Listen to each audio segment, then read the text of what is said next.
So, it's officially soup season, but here's a hot take: soup is disgusting. Yes, it is. Now, to fix that, I had to make a soup recipe that I would actually eat. And if you're like me and also think soup is disgusting, or for those of you who actually do like soup, this recipe will make everybody happy. So, without further ado, let's chop and roll, get ready to go, and I'm gonna show you what to do. To a bowl, we're gonna start out with some boneless, skinless chicken thighs.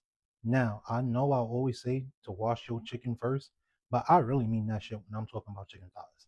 Because chicken thighs are the most disgusting piece of chicken. It's all that nasty, fatty, slimy shit on there. And if you decide that you want to leave that on there, leave me out of your dinner plans. Thank you very much.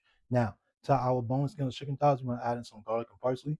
Next, we're gonna add in some ground cloves, turmeric, black pepper, Danos, onion powder, crushed red pepper. Lastly, we're gonna add in some curry powder. After we add in our curry powder, we're just gonna give everything a good mix. Once everything is all mixed together, we're just gonna air fry it until it's done, or you're gonna grill it in a skillet. Bars. Who I think I am? Dr. Seuss. Anyway, besides the point, after your chicken is done cooking, you're just gonna dice that and then set that aside. Once our chicken is done cooking, we're just gonna get a large pot and then we're gonna melt some butter on medium heat. Once our butter is melted, you're gonna add in some minced garlic, some sliced onions, and some bell peppers. After we add in our bell peppers, we're going to sprinkle everything with just a tiny bit of salt just to get all the moisture out. And then once everything starts to get a little tender, then we're going to add in some flour.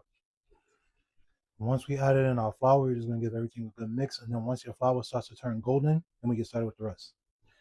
Once our flour has turned golden, I forgot to say this in the step before. You want to make sure that you're stirring this continuously so the flour doesn't burn. Now, once it does turn golden, then add in some almond milk, but you only want to add it in a little bit at a time so it doesn't clump up. After we've added in our milk, we're going to add in our heavy cream and give that a good mix. Now we're going to add in our broccoli. Then you're going to add in some diced potatoes. You want to make sure that they're diced a little on the smaller side. Next, we're going to add in some chicken broth. After we add in our chicken broth, we're just going to give everything a good mix. Also, you want to make sure that you add in enough chicken broth to cover just a little bit more than what's in the pot. Now that we've added in our chicken stock, we can begin to season our soup. We're going to start out with some garlic and parsley, some ground cloves, just a tiny bit of sea salt, and some more curry powder. After you add in your curry powder, you're going to give everything another good mix. Once we've added in our seasonings and everything is all mixed together, we're going to add in our chicken. After we add in our chicken, we're going to give everything one more good mix.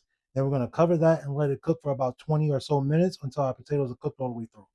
Once our potatoes are done cooking, we can start adding in our cheese. Now, I went with a mix of Kobe Jack and cheddar. You also want to make sure that when you add your cheese, you want to do it in small increments. This is just to make sure that everything stays smooth and consistent and doesn't get clumpy.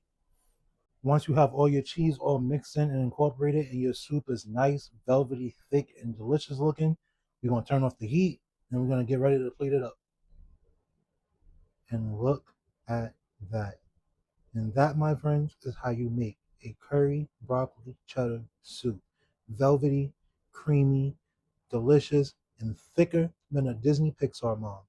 Now, if you want to keep seeing more recipes like this, make your day a little more flavorful, and even turn a recipe that you don't normally like into something that you do, you already know what to do. Like, comment, follow, share for more, and you already know what it is, and you know I got you.